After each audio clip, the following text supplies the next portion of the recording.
Hello everyone, welcome to my channel CTET and KVS classes. Myself Mausami. तो आप सब कैसे हो? आई होप आप सभी लोग बहुत ही बढ़िया होंगे। तो चलिए आज की क्लास को शुरू करते हैं।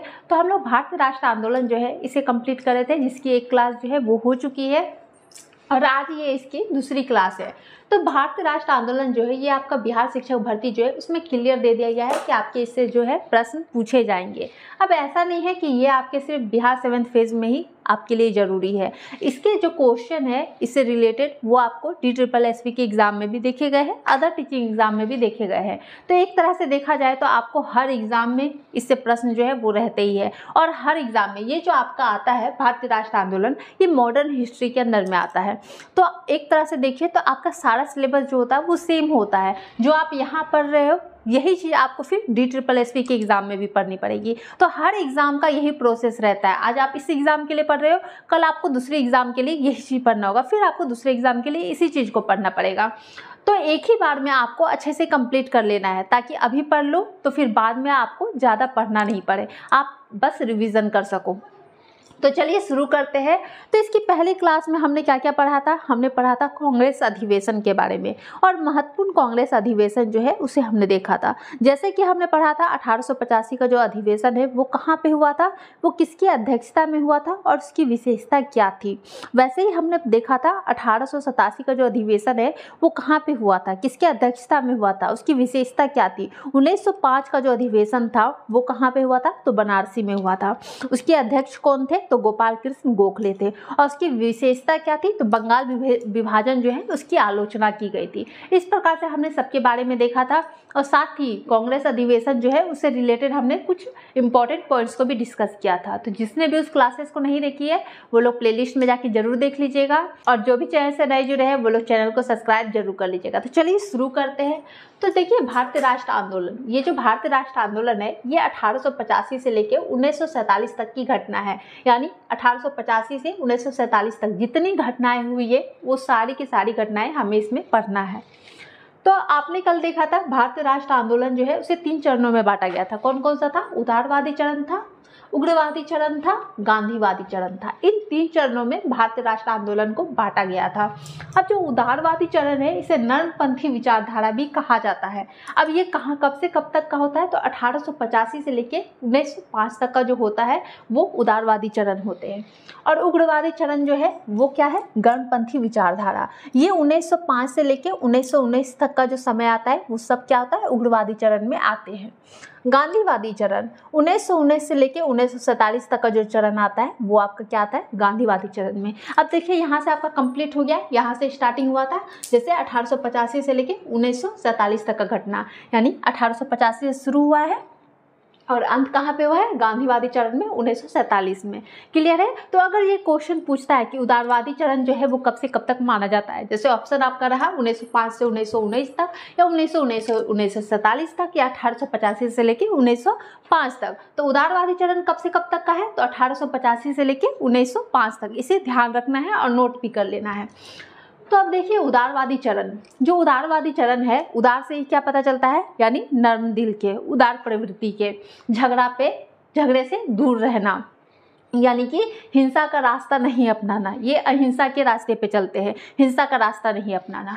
और उग्रवादी चरण, अब इसमें क्या आता है, उग्रवादी यानी उग्र प्रवृत्ति के, गुस्सेल आदमी है ना, तुरंत गुस्सा हो जाना, गर्मपंथी विचारधारा, गर्म दिमाग के, हर चीज में तुरंत रिएक्ट कर जाना, वो सब क्या होगा, गर्मपंथी विचारधारा यानी उग्रवादी चरण में आते हैं। अब जो उदारवादी चरण के जो नेता होते थे वो लोग क्या करते थे, अपनी मांगों को सरकार के पास प्रार्थना पत्र और प्रतिवेदन के द्वारा भेजते थे। जो भी इनकी मांगे होती थी वो प्रमाण पत्र, प्रार्थना पत्र के द्वारा जो है अपनी मांगों को सरकार तक भेज देते थे।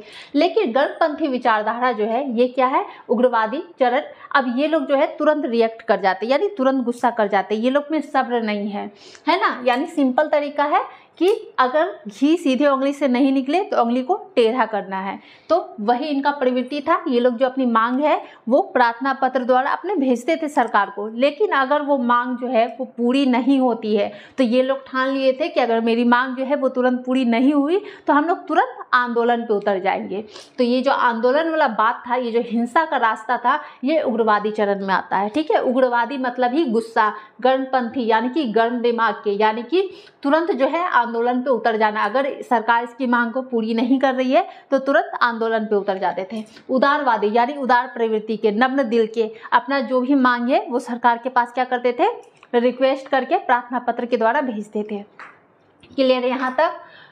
तो आज हम लोग जो है उदारवादी चरण, आज हम लोग उदारवादी चरण को कंप्लीट करेंगे। तो उदारवादी चरण जो है वो कब से कब तक का होता है, तो 1885 से लेके और 1905 तक का जो होता है चरण वो होता है उदारवादी चरण। अब हम लोग इसमें क्या क्या पढ़ेंगे, तो उदारवादी चरण जो है उसके कौन कौन से नेता है, नर्मपंथी विचारधारा जो है इसके कौन कौन से नेता है उनके बारे में पढ़ेंगे और उन सभी नेताओं के बारे में भी एक एक करके हम लोग समझेंगे।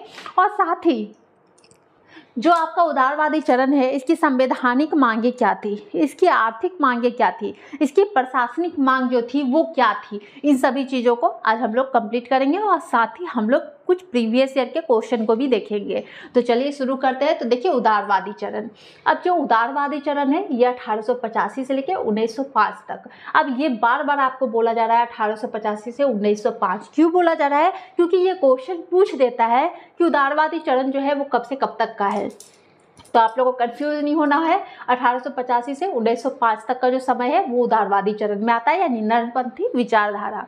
अब देखिए भारतीय इतिहास में 1885 से 1905 ईस्वी तक का चरण उदारवादी चरण के नाम से जाना जाता है। अब जो भारतीय इतिहास है उसमें क्या था, 1885 से लेकर 1905 तक का जो चरण था वो क्या किस नाम से जाना जाता है, तो उदारवादी चरण के नाम से जाना जाता है।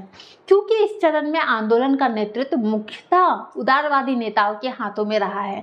क्यों जाना जाता है, क्योंकि इस समय जो है ना, ये जो चरण है 1885 से लेकर 1905 तक का जो उदारवादी चरण है इसके आंदोलन का नेतृत्व जो है वो उदारवादी नेताओं के हाथों में था। यानी कि वो लोग प्रार्थना करके, रिक्वेस्ट करके अपनी मांगों को रखते थे सरकार के पास, ठीक है, तुरंत आंदोलन पे नहीं उतर जाते थे, तो उनके हाथों में था। अब यहाँ पे देखिए जो आपका उदारवादी नेता है वो कौन कौन से हैं। उदारवादी नेता आप लोग को कल भी बताया गया था कि उदारवादी नेता जो है वो कौन कौन से हैं, तो दादा भाई नौरोजी है, फिरोज शाह मेहता है, बदरुद्दीन तैयबजी है, गोपाल कृष्ण गोखले है, आनंद मोहन बसु है, साथ ही मनमोहन घोष है, डॉक्टर रास बिहारी घोष है, रमेश चंद्र दत्त है। ये सब जो है ये आपके उदारवादी नेता में आते हैं, इनके बारे में भी हम लोग पढ़ेंगे आगे। ये नेता अहिंसक विरोध प्रदर्शनों में विश्वास रखते हैं। अब ये सब जो नेता होते हैं, जो उदारवादी नेता होते हैं, ये अहिंसक विरोध में प्रदर्शनों में विश्वास रखते हैं, यानी हिंसा नहीं करना। हिंसा जो है वो कौन करता है, हिंसा जो है वो उग्रवादी चरण जो है वो लोग करते हैं और ये अहिंसा के रास्ते पर चलता है। क्लियर है यहाँ तक? नर्मपंथी आश्वस्त थे कि अंग्रेज का मूल उद्देश्य भारतीयों के प्रति न्यायपूर्ण होना था। उनका मानना था कि याचिकाओं, प्रस्तावों, प्रतिनिधि मंडलों, पर्चा और बैठकों के माध्यम से जनता की मांगों और विचारों को अंग्रेजों के सामने पेश करने से उन्हें न्याय मिलेगा। अब ये नर्मपंथी विचारधारा के जो नेता थे, जो उदारवादी चरण के जो नेता थे, इन लोगों का मानना क्या था कि अंग्रेज का जो मूल उद्देश्य है वो भारतीयों के प्रति न्यायपूर्ण होना है। जो अंग्रेज है उनका उद्देश्य क्या है, भारतीयों के प्रति न्यायपूर्ण होना, ठीक है। उनका मानना था कि याचिका, प्रस्तावों, प्रतिनिधियों, पर्चा और बैठकों, यानी याचिका के द्वारा प्रस्ताव रख करके, प्रतिमंडलों में पर्चा करके, बैठकों के माध्यम से जनता की जो मांग है और विचार है उसको अंग्रेजों के सामने जो है वो पेश किया जा सकता है और साथ ही उसे पेश करने से क्या होगा, उन्हें न्याय मिलेगा। ये किसका मानना था, ये नर्मपंथी विचारधारा के नेताओं का मानना था। उदारवादी चरण के जो नेता थे ये उनका मानना था। क्लियर है यहाँ तक? नेक्स्ट देखिए, नर्मपंथियों की विधि को 3P के रूप से जाना जाता है। जो नर्मपंथी है उदारवादी, उसकी जो विधि है उसको 3P के रूप में जाना जाता है। अब ये 3P क्या है, तो प्रे, पेटिशन एंड प्रोटेस्ट, इसे कहा जाता है 3P। क्लियर है? प्रे, पेटिशन क्या है, प्रे, पेटिशन और प्रोटेस्ट, इसे किसके नाम से जाना जाता है, इसे 3P के नाम से जाना जाता है, यानी कि प्रार्थना, याचिका और विरोध। क्लियर है यहाँ तक? इसे ध्यान रखिएगा, नोट कर लीजिएगा। नर्मपंथियों की जो विधि है उसको 3P के रूप से जाना जाता है। वो कौन कौन सा है, तो प्रे है, पेटिशन है और प्रोटेस्ट है, यानी प्रार्थना, याचिका और विरोध। अब देखिए उदारवादी अथवा नर्मपंथी नेता, अब जो उदारवादी चरण है, जो नर्मपंथी जो नेता है वो कौन कौन है। अब इसमें आता कौन कौन सा नेता है, तो इसमें कौन कौन से नेता आते हैं, तो दादा भाई नौरोजी आते हैं, फिरोज शाह मेहता आते हैं, बदरुद्दीन तैयबजी आते हैं, आनंद मोहन बसु आते हैं, दिनसा ई वाचा आते हैं, सुरेंद्र नाथ बनर्जी आते हैं, रमेश चंद्र दत्त आते हैं, डॉक्टर रास बिहारी घोष और मनमोहन घोष। ये सब जो है ये सब उदारवादी यानी नरमपंथी के नेता है। क्लियर है यहाँ तक? इन सारे नेताओं के नाम जो है वो नोट कर लीजिएगा, क्योंकि ये भी क्वेश्चन पूछा जाता है कि नरमपंथी या उदारवादी नेता कौन कौन से है। आपके ऑप्शन रहेंगे और आपको उसमें सिलेक्ट करना है। क्लियर है यहाँ तक? तो इन सारे नेताओं के बारे में, जो उदारवादी नेता है, इन सब के बारे में एक एक करके हम लोग समझते हैं। नेक्स्ट देखिए दादा भाई नौरोजी। अब हम दादा भाई नौरोजी के बारे में समझ लेते हैं। तो देखिए इन्हें भारत के ग्रेट ओल्ड मैन के रूप में जाना जाता है। जो दादा भाई नौरोजी है इन्हें किस रूप में जाना जाता है, तो इसे ग्रेट ओल्ड मैन के रूप में जाना जाता है। ये क्वेश्चन भी पूछा गया है कि किस उदारवादी नेता को ग्रेट ओल्ड मैन के रूप में जाना जाता है, तो कौन से होंगे, दादा भाई नौरोजी को। और साथ ही जो दादा भाई नौरोजी जो थे, इन्होंने भारतीय राष्ट्र संघ का नामकरण किया था और नाम बदला था। क्या नाम रखा था, तो इन्होंने भारतीय राष्ट्र कांग्रेस नाम रखा था। क्लियर है? पहले क्या था, पहले भारतीय राष्ट्र संघ था, नाम जो था वो भारतीय राष्ट्र संघ था, लेकिन उसके बाद इसका नाम बदला गया। किसने बदला था, दादा भाई नौरोजी ने, और इसका नामकरण किया था, क्या नाम रखा, भारतीय राष्ट्र कांग्रेस। क्लियर है? अब यहाँ देखिए यह भारतीय राष्ट्र कांग्रेस के संस्थापक सदस्यों में से एक थे। जो दादा भाई नौरोजी जो थे वो भारतीय राष्ट्र कांग्रेस जो था उसके संस्थापक सदस्यों में से एक थे, जो थे दादा भाई नौरोजी। और इन्होंने कांग्रेस के 3 सत्रों की अध्यक्षता की थी। दादा भाई नौरोजी जो थे इन्होंने कांग्रेस की 3 सत्रों की अध्यक्षता की थी। क्वेश्चन पूछा जाता है कि किस उदारवादी नेता जो ने कांग्रेस के 3 सत्रों की अध्यक्षता की थी, तो कौन होंगे, दादा भाई नौरोजी। इन्होंने ड्रेन थ्योरी का तथ्य प्रस्तुत किया था। अब जो दादा भाई नौरोजी थे इन्होंने ड्रेन थ्योरी, नोट कर लेना है सारे पॉइंट को, ड्रेन थ्योरी का तथ्य जो है वो प्रस्तुत किया था और अपनी पुस्तक poverty and un British rule in India में भारत के ब्रिटिश शोषण की व्याख्या की थी। तो किस उदारवादी नेता ने अपने पुस्तक में भारत के ब्रिटिश शोषण जो थी उसका व्याख्या किया था, तो किस उदारवादी नेता ने व्याख्या किया था भारत के ब्रिटिश शोषण का, तो दादा भाई नौरोजी ने किया था। किसमें किया था, तो अपनी ही पुस्तक poverty and un British rule in India में किया था। इस बुक का नाम लिख लेना है। और इन्होंने कौन से थ्योरी को प्रस्तुत किया था, तो ड्रेन थ्योरी को प्रस्तुत किया था। तो क्वेश्चन ये भी पूछा गया है कि ड्रेन थ्योरी को किसने प्रस्तुत किया है, तो दादा भाई नौरोजी ने, या फिर किस उदारवादी नेता ने ड्रेन थ्योरी को दिया है, तो दादा भाई नौरोजी ने। क्लियर है? 1892 में हाउस ऑफ कॉमन्स के लिए चुने जाने पर वे ब्रिटिश संसद सदस्य बनने वाले पहले एशियाई थे। अब 1892 में जो हाउस ऑफ कॉमन्स के लिए जो चुने जाने पर वे ब्रिटिश संसद सदस्य बनने से पहले वो क्या थे, एक एशियाई थे।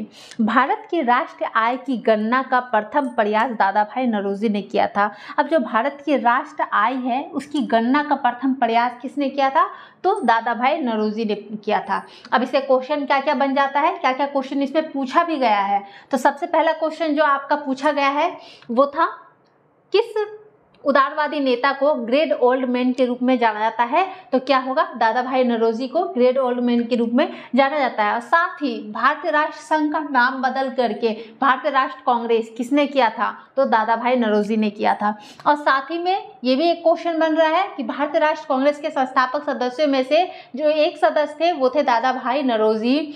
वो कांग्रेस के 3 सत्रों के अध्यक्षता की थी। तो किस उदारवादी नेता ने कांग्रेस के 3 सदस्यों की अध्यक्षता की थी, तो क्या होगा उसमें, तो उसमें होगा दादा भाई नौरोजी ने। और किसने ड्रेन थ्योरी प्रस्तुत किया था, तो दादा भाई नौरोजी ने ड्रेन थ्योरी प्रस्तुत किया था।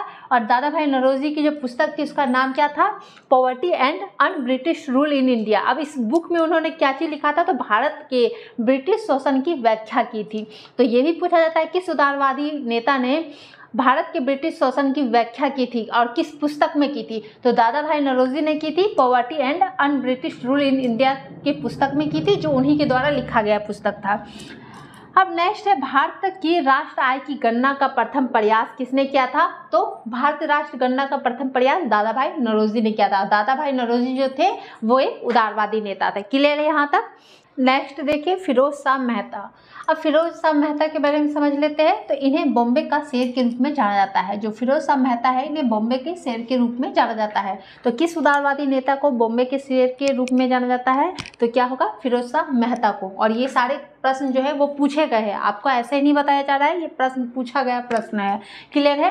और देखिए नेक्स्ट है 1890 में इन्हें भारतीय राष्ट्र कांग्रेस के अध्यक्ष के रूप में चुना गया था। तो फिरोज शाह मेहता को कब भारतीय राष्ट्र कांग्रेस के अध्यक्ष के रूप में चुना गया था? तो 1990 को इन्हें भारतीय राष्ट्र कांग्रेस के अध्यक्ष के रूप में चुना गया था। बॉम्बे क्रॉनिकल एक अंग्रेजी साप्ताहिक समाचार पत्र था जिसे 1910 में उनके द्वारा शुरू किया गया था।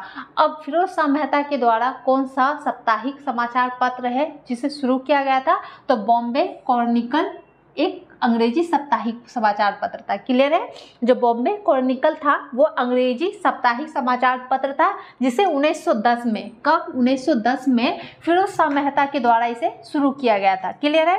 कानून में उनकी सेवा के लिए उन्हें अंग्रेजों ने नाइट की उपाधि दी थी। अब कानून में जो फिरोज शाह मेहता का जो सेवा किया गया था, जो उनके द्वारा सेवा की गई थी, उनके लिए उन्हें जो है अंग्रेजों ने क्या दी थी? नाइट की उपाधि प्रदान की थी। तो किस उदारवादी नेता को नाइट की उपाधि प्रदान की गई थी?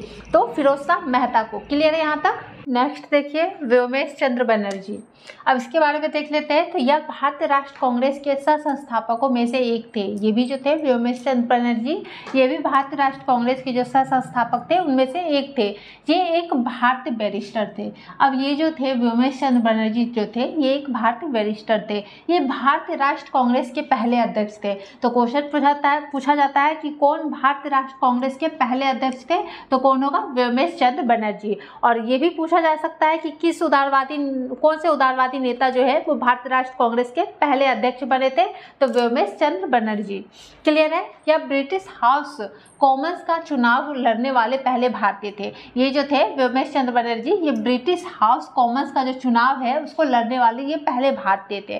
क्लियर यहाँ तक। अब देखिए सुरेंद्रनाथ बनर्जी। तो इन्हें राष्ट्रगुरु के नाम से जाना जाता है। तो किस उदारवादी नेता को राष्ट्रगुरु के नाम से जाना जाता है? तो कौन हो गए? सुरेंद्रनाथ बनर्जी। क्लियर है। जो बोला जा रहा है उसे ध्यान रखना है क्योंकि यही सारे क्वेश्चन जो है वो बनते हैं। क्योंकि आप प्रीवियस ईयर के कुछ भी क्वेश्चन जो है किसी भी एग्जाम के निकाल के देखिए इससे संबंधित, तो आपको इस तरह के क्वेश्चन मिल जाएंगे।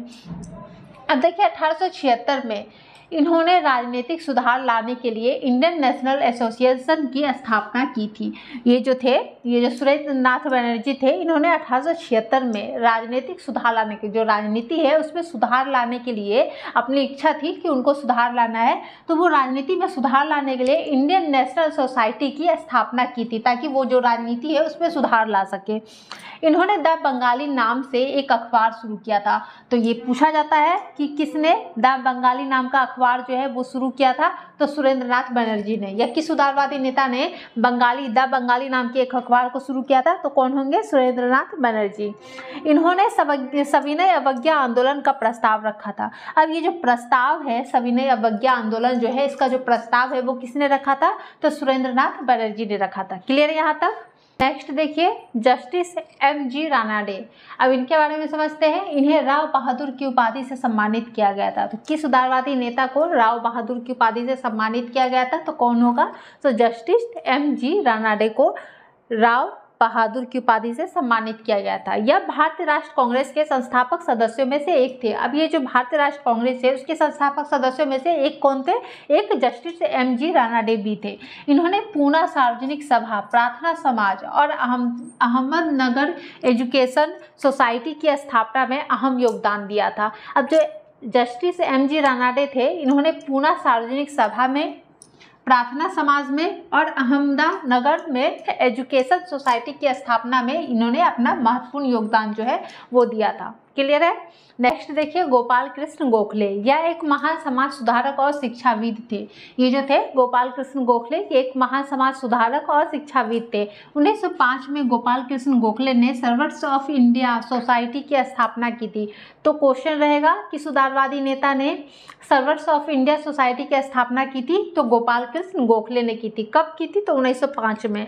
गोपाल कृष्ण गोखले को महात्मा गांधी का राजनीतिक गुरु माना जाता है। अब ये क्वेश्चन रहता है किस उदारवादी नेता को, क्लियर है, किस उदारवादी नेता को महात्मा गांधी का राजनीतिक गुरु माना जाता है? तो कौन होंगे? गोपाल कृष्ण गोखले को महात्मा गांधी का राजनीतिक गुरु जो है वो माना जाता है। क्लियर है यहाँ तक। आगे देखते हैं। देखिए उदारवादी चरण के संवैधानिक मांगे। अब उदारवादी चरण जो है उसके संवैधानिक मांगे जो है वो क्या क्या थी? तो प्रशासन ने भारतीयों की भागीदारी बढ़ाई जाए, जो प्रशासन है उसमें भारतीयों की भागीदारी यानी भारतीय जो है वो ज़्यादा उसमें भागीदार बने, उसकी संख्या को बढ़ाई जाए। कार्यपालिका और न्यायपालिका का पृथक्करण, जो कार्यपालिका है और न्यायपालिका है उसे अलग किया जाए, पृथक किया जाए। केंद्र और प्रांतों में विधान परिषद और विधानसभा का विस्तार किया जाए। अब जो केंद्र है और प्रांत है उसमें विधान परिषद और विधानसभा जो है उसका विस्तार किया जाए, उसे और फैलाया जाए। उच्च पदों पर अधिकांश निर्वाचित भारतीय हो, जो उच्च पद है उसमें जो भी निर्वाचित हो रहे हैं उसमें अधिकांश संख्या जो है वो भारतीयों की होनी चाहिए, और साथ ही बजट जो है उस पर नियंत्रण होना चाहिए। क्लियर है। अब देखिए आर्थिक मांगे। अब उदारवादी चरण जो है उसकी आर्थिक मांगे क्या थी, तो नमक कर और चीनी शुल्क को समाप्त किया जाए। जो नमक कर है, जो नमक में कर लिया जाता है, और चीनी जो शुल्क है उसको समाप्त कर दिया जाए पूरी तरीके से। और साथ ही सेना के खर्च में कमी की जाए। जो सेना में जो खर्चे हो रही है, जो अधिक खर्ची हो रही है, अगर किसी भी चीज़ में ज़्यादा खर्च होता है तो क्या होगा, आर्थिक रूप से परेशानी को सामना करना पड़ेगा। तो सेना में जो खर्च हो रहा है उसमें कमी की जाए।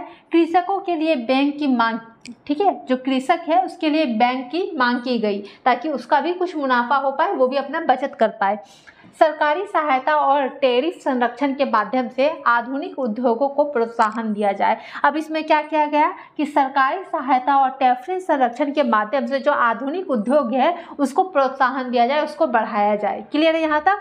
तो अब हम लोग कुछ प्रीवियस ईयर के क्वेश्चन को देख लेते हैं। देखिए पहला क्वेश्चन, भारतीय राष्ट्र आंदोलन 1885 से 1905 की अवधि को कहा जाता है। ये सब जो है आपके किसी ना किसी एग्जाम में पूछे गए हैं। ये जैसे क्वेश्चन है ये आपकी DSSS के एग्जाम में पूछे गए हैं। तो सारे जो क्वेश्चन आपको करवाए जाते हैं वो सब पूछे गए क्वेश्चन ही करवाए जाते हैं।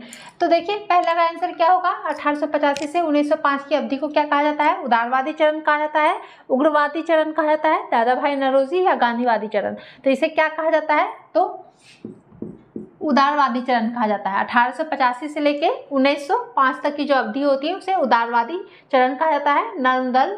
क्लियर है। नेक्स्ट दूसरा क्वेश्चन है, सर्वेंट्स ऑफ इंडिया सोसाइटी किसके द्वारा स्थापित किया गया था।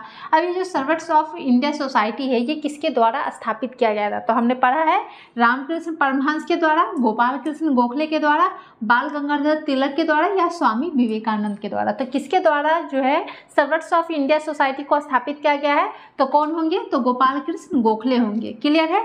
नेक्स्ट क्वेश्चन है, महात्मा गांधी के राजनीतिक गुरु कौन थे। अब महात्मा गांधी जो है इनके राजनीतिक गुरु कौन थे, किन्हें महात्मा गांधी का राजनीतिक गुरु कहा जाता था, या किस उदारवादी नेता को महात्मा गांधी का राजनीतिक गुरु कहा जाता था, तो कौन होंगे, गोपाल कृष्ण गोखले या फिर न्यायमूर्ति रानाडे या फिर दादा भाई नौरोजी या फिर फिरोज शाह मेहता।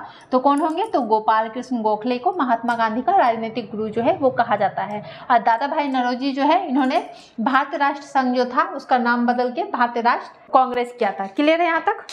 नेक्स्ट क्वेश्चन है, कांग्रेस के किस उदारवादी नेता को बॉम्बे का शेर कहा जाता है। तो किस उदारवादी नेता को बॉम्बे का शेर कहा जाता है, तो कौन होंगे, फिरोज शाह मेहता को कहा जाता है। क्लियर है। वह कौन सा प्रथम भारतीय था जो ब्रिटिश संसद के लिए निर्वाचित हुआ था, कौन सा प्रथम भारतीय था जो ब्रिटिश सांसद के लिए निर्वाचित हुआ था, तो कौन थे, तो दादा भाई नौरोजी जो थे वो पहले थे ऐसे व्यक्ति जो ब्रिटिश सांसद के लिए निर्वाचित हुए थे। क्लियर है। अब दादा भाई नौरोजी जो थे इन्हें गोल्ड ओल्ड मैन के नाम से जाना जाता है, ग्रेट ओल्ड मैन के नाम से जाना जाता है। और साथ ही इन्होंने जो थ्योरी दी थी वो कौन सी थ्योरी थी, तो ड्रेन थ्योरी दी थी इन्होंने। क्लियर है यहाँ तक। तो आज के लिए इतना ही। आपका जो उदारवादी चरण होता है वो समाप्त हो जाता है और नेक्स्ट क्लास में हम लोग उग्रवादी चरण को कंप्लीट करेंगे। तो वीडियो अच्छी लगी हो, पसंद आई हो तो वीडियो को लाइक शेयर और चैनल को सब्सक्राइब जरूर कर लीजिएगा। Thank you.